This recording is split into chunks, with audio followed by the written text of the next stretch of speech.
So when I began this research in 2010, the way I started out with it was by reading over coffee one day, reading a really small article in the New York Times that was actually more of an afterthought piece in the technology section. And it talked about a group of workers in rural Iowa in the United States, in the Midwest, in an area that had been traditionally a family farm area. And these workers were transitioning from family farms, which were no longer economically viable in that part of the country, and moving into working into call center-like environments for a firm called Caleres. And you can see their website here. This is a screenshot from it from a few years ago. The workers were performing a number of call center-like tasks. They were answering phones and doing this kind of thing. But in addition to that, they were performing a new form of labor that was going under a number of different names: screening, content moderation, forum moderation, social media management, and so on. And the workers in Iowa were working for just above minimum wage. They were hourly workers. They were working without benefits, which in the US is a significant factor because it meant they were without health care. And as the New York Times reported, these workers were beginning to suffer some psychological issues based on the work they were doing as content moderators. What they were doing was screening various social media sites as well as other kinds of commercial websites and seeing uploaded content, user-generated content, day after day, image after image, video after video, and screening it for appropriateness for a site. As you can imagine, a lot of what they were seeing was in fact inappropriate, and it was inappropriate on the grounds of it being potentially obscene, pornographic, but also content that was extremely violent, violence towards children, violence towards animals, adults engaged in violence, war zone footage, and other kinds of materials such as this.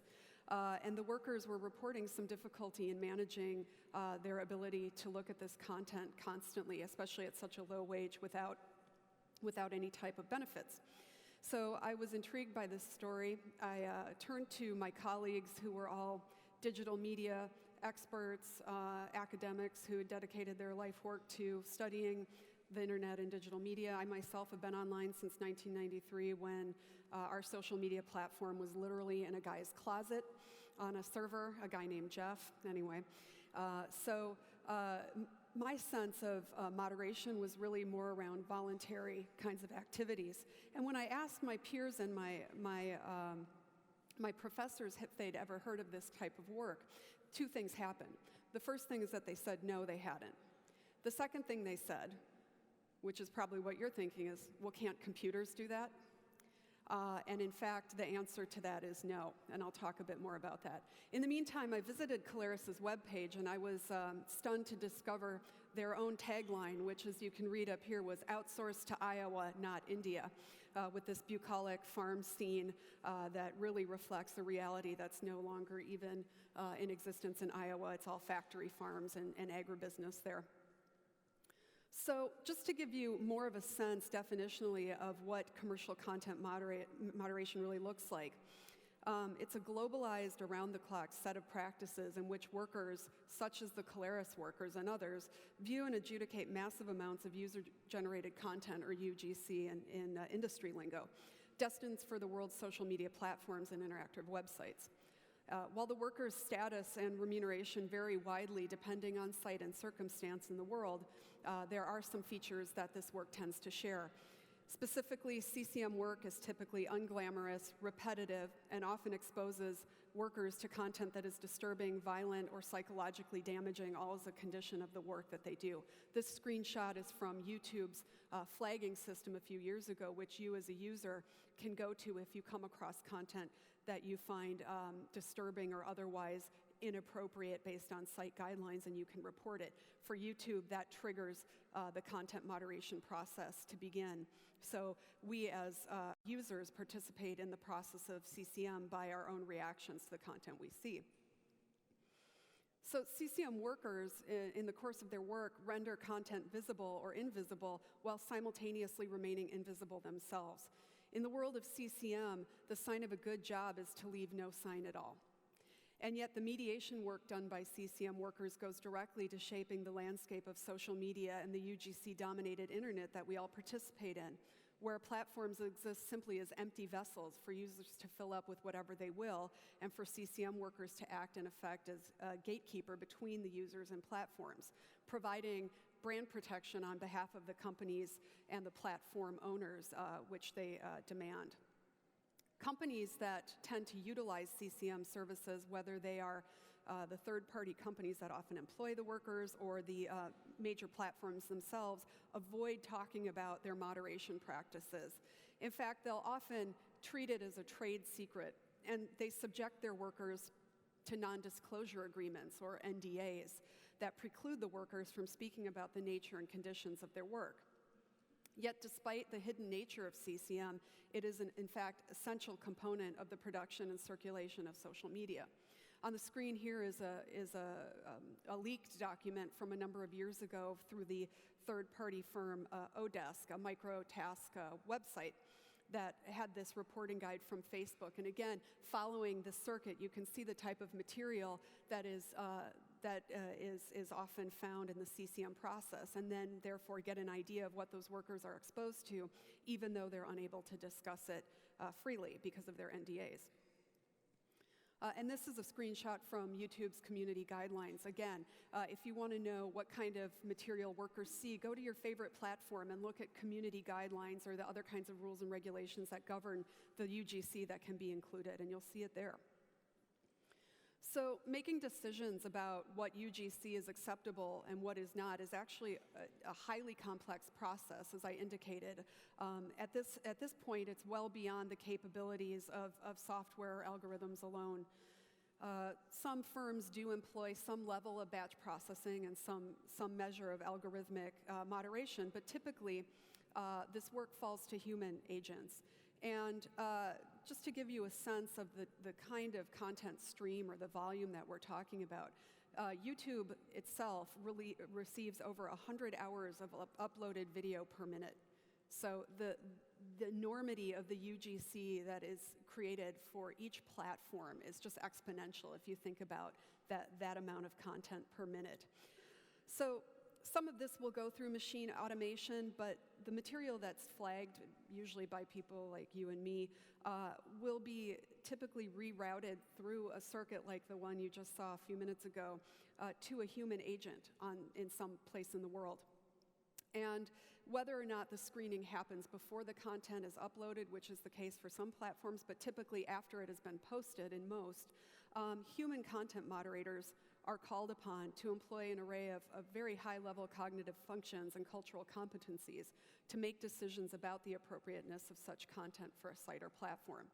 So in order to do this, they must be experts in matters of taste of the site's presumed audience, have cultural knowledge about the location of origin of the platform and of the audience, both of which may be very far removed geographically and culturally from where the screening is actually taking place. Have linguistic competency in the language of the UGC. That may be a learned or second language for the content moderator, him or herself.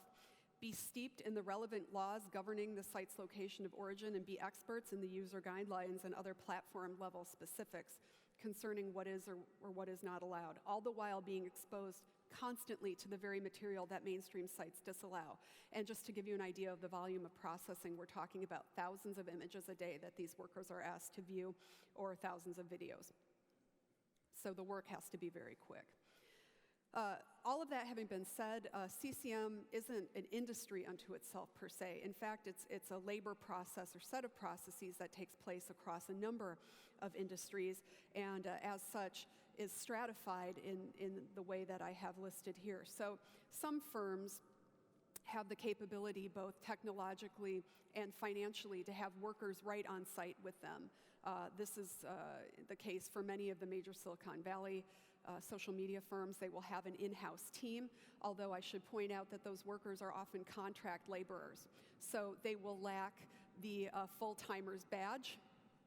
As some workers joked with me, this means they can't access the climbing wall in the lobby of their building. They can't get the free sushi and kombucha that's on availability for the full-time workers. But at the same time, it also means they didn't have the health benefits that full-time workers accessed. And when we think about the psychological needs of these workers, that is an important issue.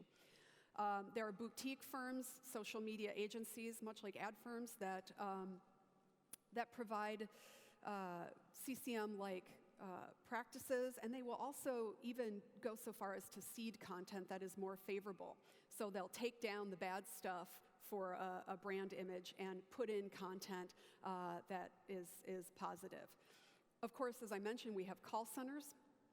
We have call centers all over the world, and I'll talk about where those are located. And finally, we have micro-labor websites, Amazon's Mechanical Turk, Upwork, formerly known as Odesk, and other sites like this, where workers come together in a digital piecework manner, doing one piece of digital labor for one contract, meeting and separating. A lot of CCM work goes on in this kind of environment for as little as 1 cent per image viewed, and then there's absolutely no relation between the firm and the employee after that one screening takes place. So I'll talk to you a bit now about the case of a firm I call Megatech.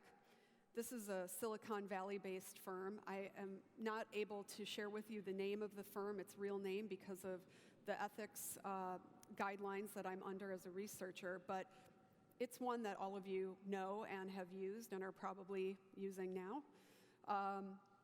They have many major global brands and platforms, and it's one of the firms that, from an economic and technological perspective, can support a team of CCM workers on site. All of their workers, although they were contractors coming in from a third party, were required to be college graduates, university graduates with 4-year degrees.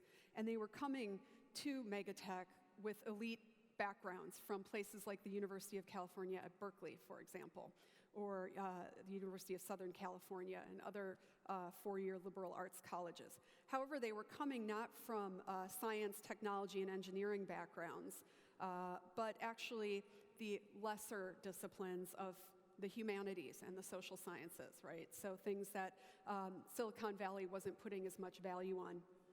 And that's where they were coming into the CCM process from their 4-year university degrees.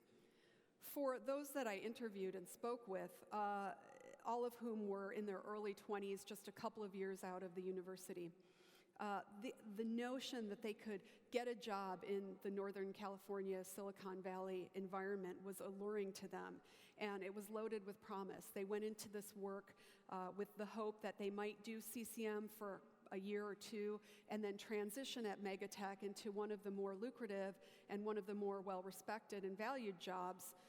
But unfortunately, in no case did that actually happen. The workers would come in on a year-long contract. They would do CCM as a full-time job for a year. They would be made to take a 3-month break, during which time their employment and financial issues were theirs to solve. And then they could come back for one more contract, after which time they were terminated from doing CCM work for Megatech at all. So that leads you to question why it is that the firm itself wants people who can only work for 2 years and then are cycled out. Nevertheless, for the young people who were doing CCM work for Megatech, it seemed to be, at least in the beginning, a better option for them than working in the service sector jobs that they thought were going to be available to them upon graduation. And this was right after, in the wake of the 2008 economic downturn in the US. So they were looking at taking their Berkeley degrees to be baristas and pizza servers in restaurants in the Bay Area and in California. And working in the offices of Megatech seemed to give them stature and a chance at a better economic future, and perhaps a chance to work in a social media career beyond that. Max Breen was 24 when I spoke with him. He was a graduate of a 4-year liberal arts college and graduated, of course, with the debt that many American university students graduate with.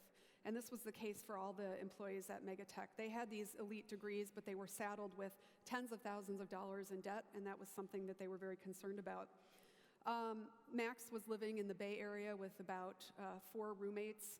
He was making $48,000 a year with no benefits at the end of the day, working hourly for that wage.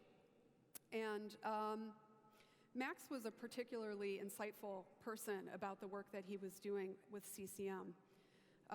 he indicated to me that although he was trained, so to speak, to leave the material that he saw on the job and just sort of tap out psychologically and mentally when he left, it was really difficult for him to do that. And in fact, he found himself going home and ruminating about the things that he had seen at work, images of child abuse, videos of people giving hate speech diatribes, racist content, misogynistic content, violence towards women, violence towards animals. One of the things that Max indicated to me that the most difficult content for him to see was footage coming out of the Syrian crisis and the Syrian war zone that was coming from people on the ground there who were sending the material to Megatech ostensibly for advocacy purposes. They wanted to use the platform to get a wider audience to share with the world what was going on. Max was particularly insightful about his platform's relationship to things like the Syrian crisis, because if we were to go back and look at some of the kinds of community guidelines that a platform like Facebook or YouTube or any other mainstream platform has, which Megatech is, certainly the kind of footage that he was receiving from Syria would contravene all of those rules. It was violence against children, it was gratuitous, it was gory, and it was unrelenting. But nevertheless, the group above him that made policy at Megatech indicated to him that, in fact, the Syrian material would stand, and it would stand on Megatech and be allowed to be perpetuated. Max himself started thinking about this because at the same time he was receiving numerous videos from the Mexican state of Juarez, where a serious drug war and drug violence has been going on for a long time. Max pointed out to me that the case of Syria was interesting because there's certainly a U.S. foreign policy dimension there.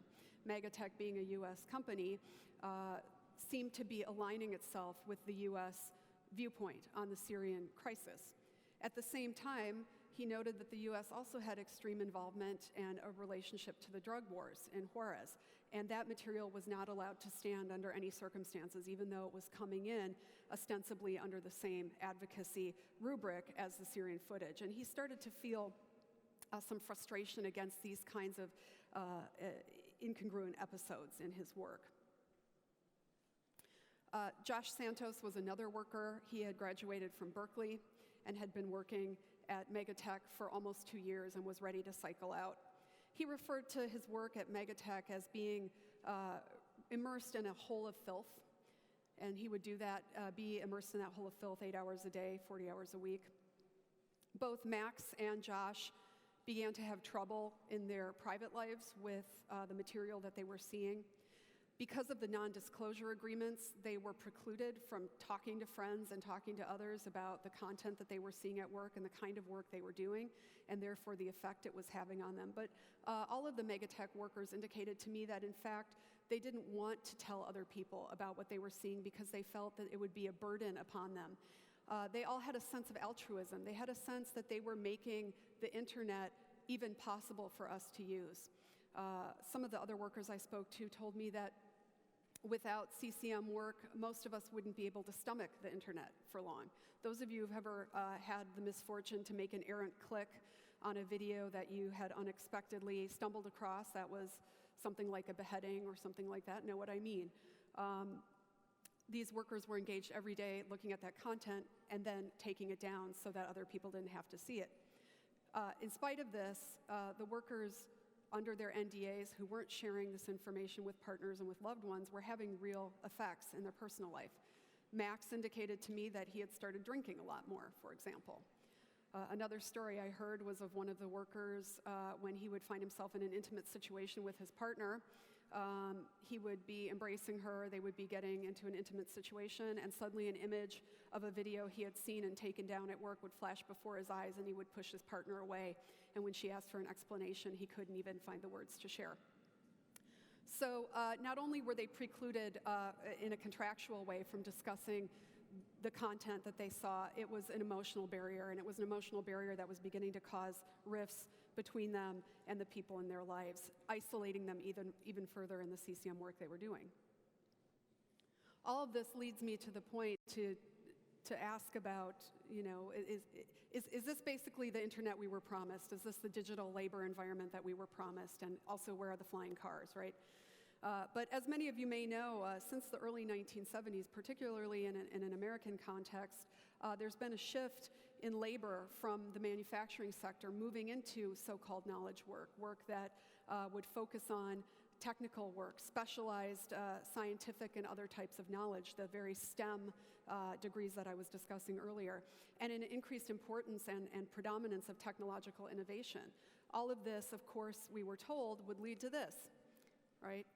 More leisure time, easier working conditions. And to be fair, CCM work doesn't put workers in any kind of direct physical harm. It's not the heavy manufacturing that might cause someone to lose a limb or an appendage. It doesn't physically harm them, but certainly there are these other outcomes that are actually insidious, and we can't see them, and that's what makes them so frightening. I can tell you that back in the era of manufacturing in the United States, my grandfather worked in the same factory for 45 years. He never had to check an email off hours. He was never called to be on a 24/7 response cycle, as many of these workers now are. And alongside with this transformation into the knowledge society, we've seen some other changes too that you're all familiar with.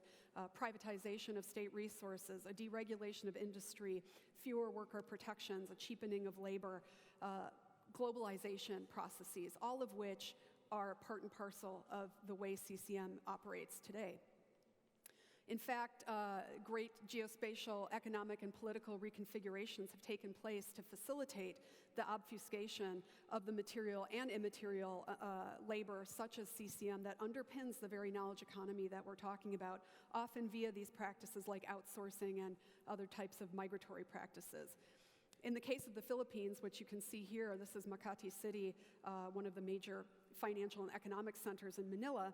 This often takes the form of special economic zones or special industrial zones where firms can relocate and get special dispensations such as no taxes or really good tax breaks, or they can build infrastructure only for themselves and provide it only for those businesses while they're next door to areas that have brownouts, right?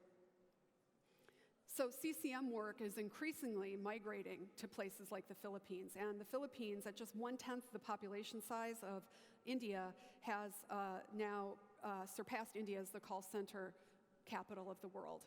And microsourcing is just one firm that solicits for Western CCM needs. You can see here that it advertises as having a whole bevy of workers who have excellent English skills and familiarity with colloquial slang, American slang, and so on. They don't really go into why that is. I'll draw that out in a moment. They also offer a virtual captive service for those who might be interested in that, the rather unfortunately named service.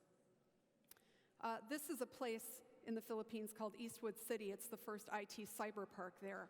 And so a lot of times what we've seen there is a case of extremely uneven development, where we have these cyber parks and other IT sectors looking something like this, while right next door we have this. And this is what I call the paperless office, right?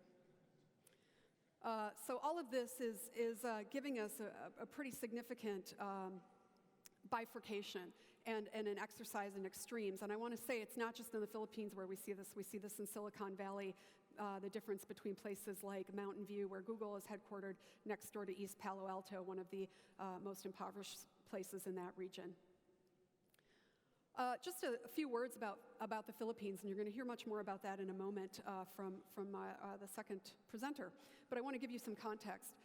Metro Manila itself is comprised of 17 individual cities, each governed independently and makes its own rules, by and large, rules that are quite favorable to businesses like CCM. And it has a population of 12 million people as of 2014, plus all the people who flow in and out every day to do work in what they call BPOs, or call centers as we know them. The call center sector over the past few decades has become increasingly important, and it's the main sector beyond the government sector in the Philippines now. What we're seeing there and what we see elsewhere, not just in the Philippines, but in this particular case especially, is a series of intertwined and symbiotic relationships among different systems. So we're seeing state and governmental policy regimes that are favorable for businesses that are doing CCM and other types of low-level, if you will, digital labor to locate in places like the Philippines. We're seeing land and physical infrastructure development to support this kind of work and to make these great centers of this kind of work. And finally, we're seeing, from a labor perspective, availability, preparation, and also processes that all go towards enhancing this. One of the things that the Philippine governmental agency in charge with soliciting companies to come to the Philippines does is they tell you that there are very few strikes in these economic zones. Great for business. I don't know if that's so great for workers. So if we look at this 1923 map, we can see, interestingly, this is the trade routes of the Orient.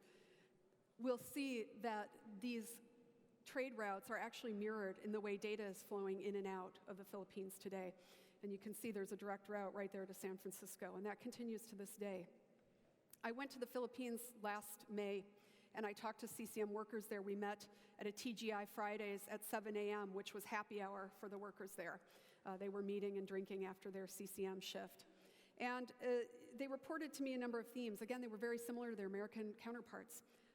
They were young people with university degrees looking for a good paying job, and this is what was on offer to them, and they took it willingly, but it had the same kinds of implications and ramifications for them. Again, no access to psychological services, and also, what does it really mean if you access psychological services when your job is to be able to stomach this very content that is disturbing you, right? So I'm going to close just with a few pieces of food for thought as we go into the next talk. What is at stake when we talk about CCM? Well, certainly we're talking about some little known and yet mission critical digital labor activities that go to underpin and undergird the social media platforms that we all know and use. We're talking about some problematic labor forms from the worker perspective, work that can put workers into a precarious position, often with very little job security. And finally, we're talking about a practice that actually troubles the notion, the increasingly problematic notion of the internet as a free speech zone and as a site of democratic intervention. In fact, there are a whole army of people across the world making decisions about content that people put into social media platforms and whether it should stay or go. And they're making those decisions largely on the basis of what will be favorable to the platform itself. There are all these intermediaries in there. We know that CCM workers are there now. Who else is there? The NSA. We know they're there. Surveillance is taking place. So who else is in the mix? This is something we need to really think about if we're going to have honest conversations about the utility of the internet as a site of democratic intervention going forward. And I'll leave you with this last slide. It's a slide of in Eastwood City itself that I took pictures of. Many people thought I was thinking it was a fine, high art piece, and they wanted to let me know it wasn't. It was actually just junky corporate art. But in fact, I found it fascinating. You can see these are workers with headsets on. It's a monument to Eastwood City's BPO call center workers, many of whom are CCM workers. And the plaque on the bottom is dedicated to Eastwood City's modern heroes. And I'll leave it there. Thank you.